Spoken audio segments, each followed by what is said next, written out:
Hello and welcome to the class. Une vidéo assez courte aujourd'hui puisque je vous rappelle que nous sommes en toute fin de séquence, notre séquence qui porte sur la notion Citizenship and Virtual Worlds, citoyenneté et monde virtuel. Une vidéo qui sera quasiment exclusivement consacrée à la correction du travail que vous aviez à faire pour aujourd'hui. Et à l'heure à laquelle je tourne cette vidéo, je n'ai reçu que 6, 7 devoirs, ce qui est trop peu. Alors, merci à ceux qui l'ont rendu évidemment. Vous allez recevoir une correction personnalisée, je pense, d'ici le début de semaine, d'accord, ou dans le week-end, par mail. Pour les autres, il serait temps de se dépêcher. D'accord, je suis en communication avec le professeur principal et également votre CPE. On fait le point régulièrement. Faites vos devoirs.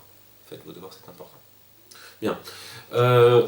Intéressons-nous à cet exercice qui est nouveau pour vous, qui est nouveau un petit peu pour tout le monde, puisque c'est un exercice qui n'existait pas dans les précédentes versions du baccalauréat.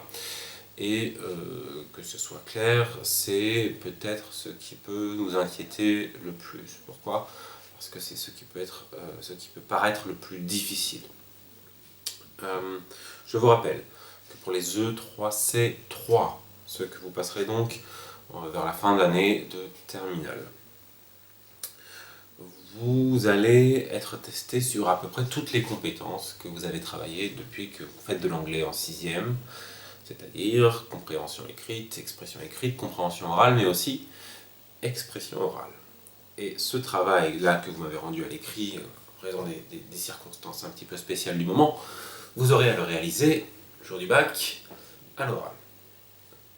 Alors pourquoi est-ce que c'est nouveau ? Déjà le format, discuter de 2 citations, ou de 2 images, ou d'une citation et d'une image, de dire en quoi ça se rapporte à votre idée de cette notion. Est-ce que ça correspond à votre vision des mondes virtuels, par exemple, des mondes numériques ? Déjà, c'est une nouveauté. Ensuite, l'autre nouveauté, c'est que pour cette épreuve, qui est courte, cette épreuve orale, il n'y aura plus d'entretien avec le jury, plus de questions posées. D'accord ? Il n'y a que vous qui parlez, et quand vous avez fini de parler, 5 minutes, 10 minutes, l'épreuve est finie. Ce qui veut dire que le professeur ne va pas vous aider à parler en posant des questions un petit peu plus simples, vous aider à reformuler, à faire en sorte que ça soit plus clair pour vous. Donc il va falloir se débrouiller. Bon. Ensuite, la vraie difficulté, la vraie nouveauté, le vrai piège ici, c'est que vous n'avez pas de temps de préparation. On vous donne les 2 citations, les 2 images, un à chaque, et c'est tout, on vous écoute. Alors il faut avoir un sacré entraînement pour pouvoir réaliser cette tâche qui demande d'analyser bien la citation ou le document iconographique, de le comprendre et de choisir ensuite, de faire un choix tout simplement, et de parler. Ça demande évidemment du vocabulaire, en compréhension et expression, mais ça demande surtout de la méthode et donc de l'entraînement. Plus vous allez vous entraîner à cette tâche, mieux elle sera réussie le jour du bac. Et c'est pour ça que l'on commence dès maintenant, puisque les E3C2 sont annulés, vous le savez, autant se préparer d'ores et déjà aux E3C3. Alors, vous avez ici donc 2 citations que je vous demandais de commenter. En fait, je vous demandais donc de choisir, selon vous, laquelle de ces citations était la plus appropriée avec notre thème, citoyenneté et monde virtuel. Alors, aucune des deux n'est vraiment hors sujet, simplement, elles parlent de la même chose, mais avec des opinions très différentes. En l'occurrence, il n'y a pas de bonne ou de mauvaise réponse, il n'y a pas de bon choix ou de mauvais choix, il n'y a pas du vrai, il n'y a pas du faux. C'est vous qui jugez, qui donnez votre opinion. Ce qui est intéressant, c'est de voir comment vous en sortez à l'oral, votre aisance.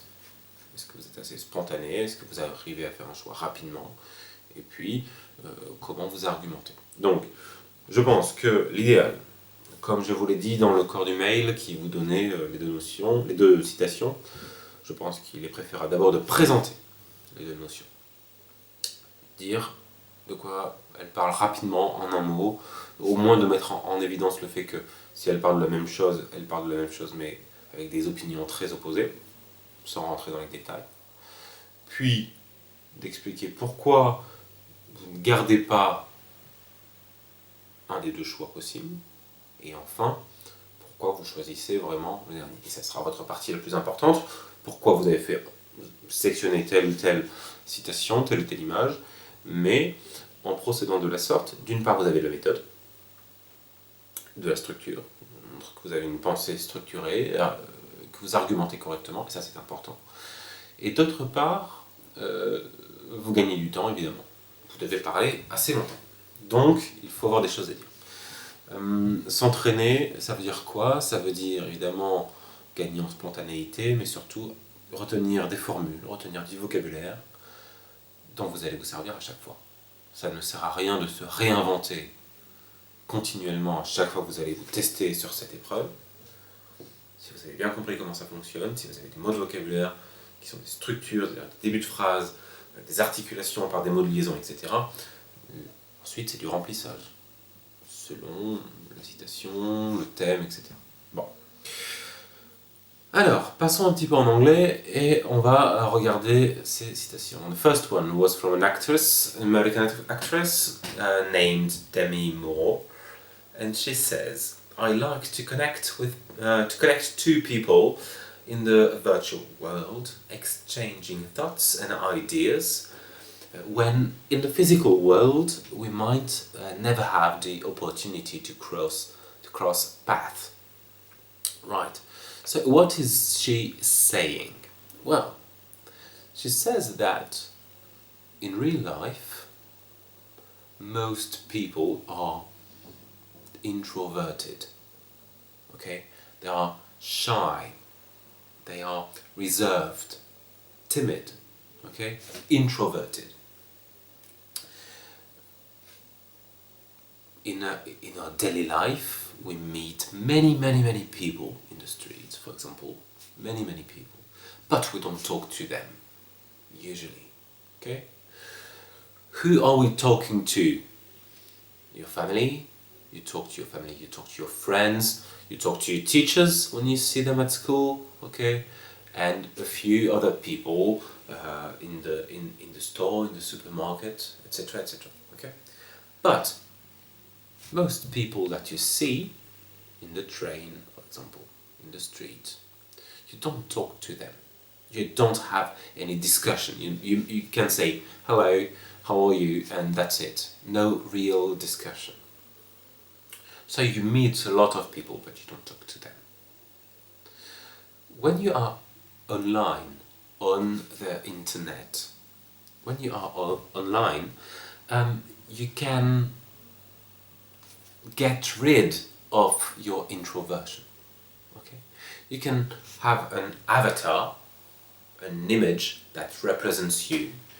You can have a pseudonym or a nickname that is another name for you. Okay?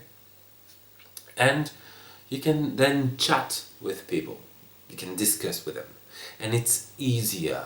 It's easier because you don't have to show your real face. You can, but you don't have to. You are not forced to show your real face.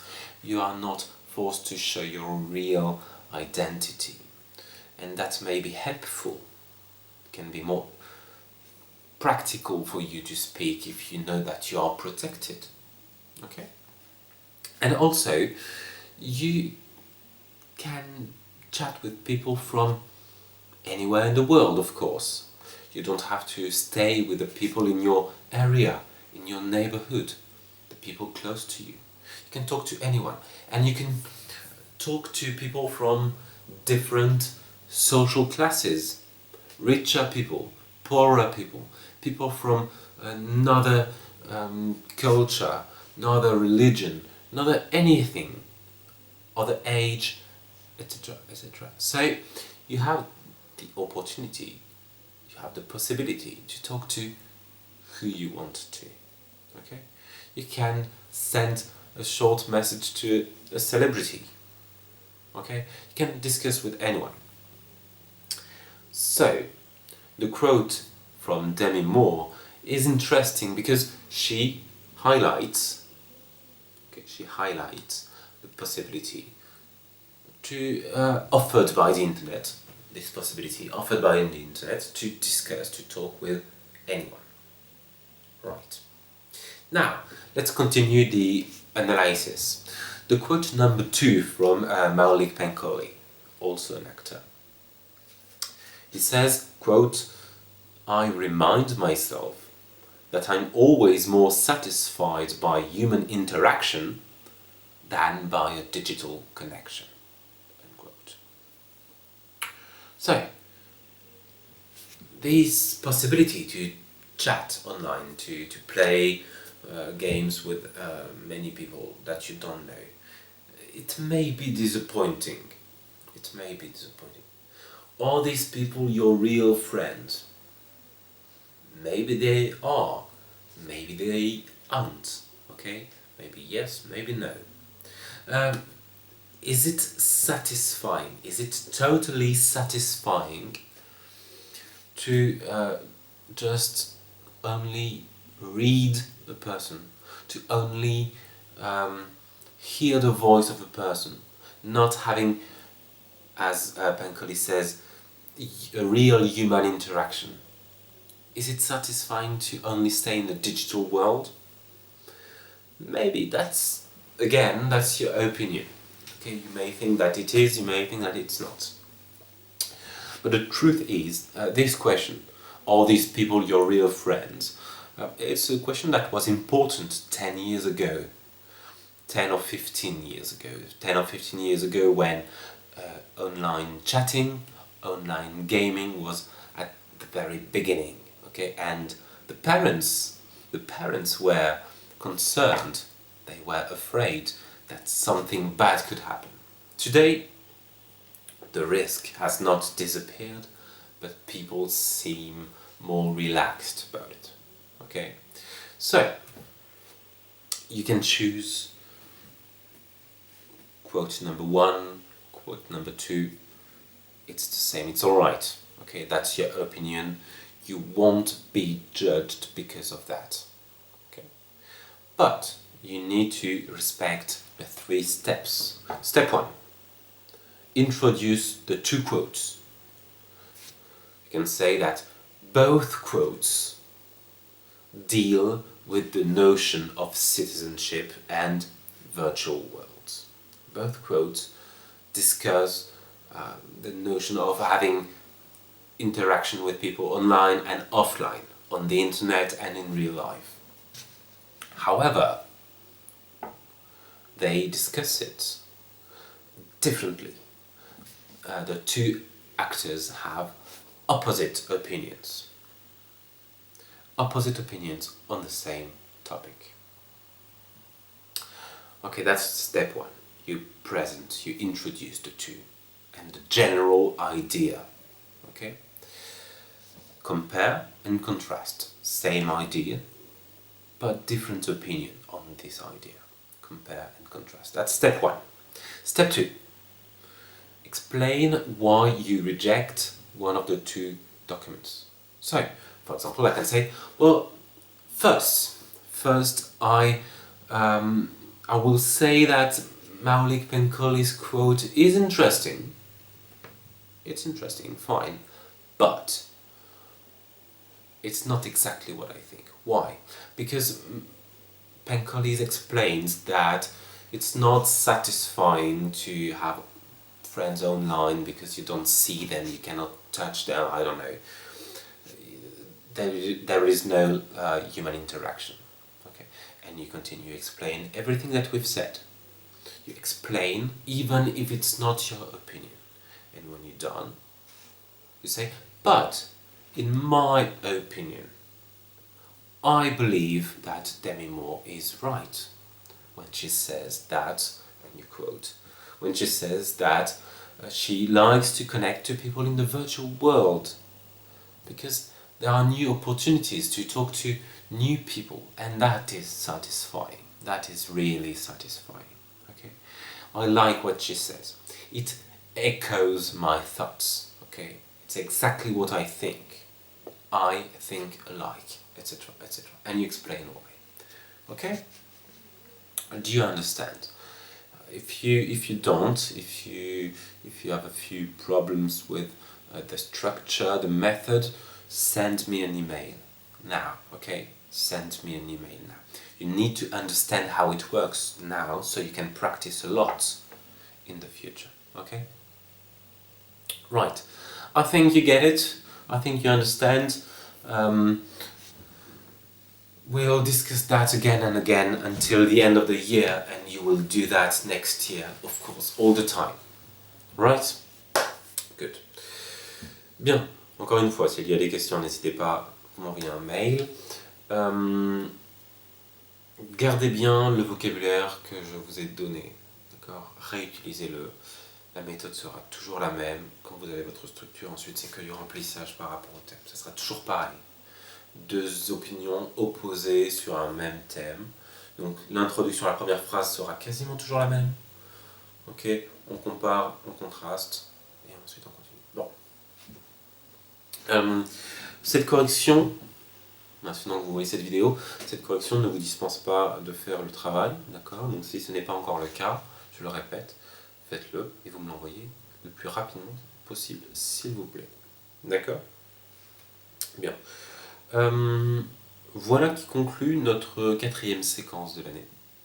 Correspondait à l'axe 4 de notre programme, Citoyenneté et monde virtuel, Citizenship and Virtual World. Vous le savez, nous avons eu 8 axes en tout à traiter, 6 cette année de première, 6 autres l'an prochain en terminale, dans l'optique de couvrir l'ensemble du spectre avant la fin de l'année. Vous pouvez être interrogé justement à l'oral, dans cette épreuve, sur n'importe quel des 8 axes a priori. Bon. Nous allons passer à un nouvel axe qui s'intitule Espace et identité, Identity and Spaces, Spaces and Identity. Et nous allons nous intéresser à une ville, travailler à l'échelle d'une ville anglaise, qui est assez importante, mais qui n'est pas parmi les plus importantes du pays, une ville moyenne. Cette ville, c'est Bristol. Bristol, une ville intéressante pour plein de raisons culturelles, des raisons historiques, des raisons artistiques, d'accord ? Et on verra un petit peu comment la ville s'est développée, pourquoi elle est devenue relativement importante aujourd'hui, et puis ça nous permettra de voir un petit peu de vocabulaire dans beaucoup de domaines différents, de revoir des temps du passé, etc. etc., etc. Donc, votre travail pour la semaine prochaine, c'est-à-dire pour le jeudi 30. Pour le jeudi 30, nous ferons une prochaine vidéo. Je vais essayer d'organiser une session live sur YouTube. Si on n'a pas de problème technique, sinon ça sera une vidéo comme celle-ci. Votre travail, c'est donc de répondre aux questions sur un texte que je vous envoie dans le même mail que cette vidéo. Vous avez le texte là, des questions. Vous voyez, c'est assez court. Ça sera notre premier document. Il y en aura assez peu, un texte, il y aura ensuite un bout de vidéo, un bout de musique et un extrait d'un guide touristique audio. Voilà. Une séquence assez courte, pour nous laisser le temps ensuite de finir l'année avec la 6e séquence qui sera sur l'axe 2, mais je ne vous précise pas exactement ce que ça sera encore. D'accord ? Donc je vous envoie ce document, vous le faites, vous faites les questions pour jeudi 30 avril. Vous cherchez un petit peu des choses sur la ville de Bristol. D'accord ? Qu'est-ce qu'il s'y passe ? Qu'est-ce qu'il s'y passait ? Et puis je reviens très vite vers vous. Have a good day. I'll see you later. If you have any questions, send me an email. Goodbye.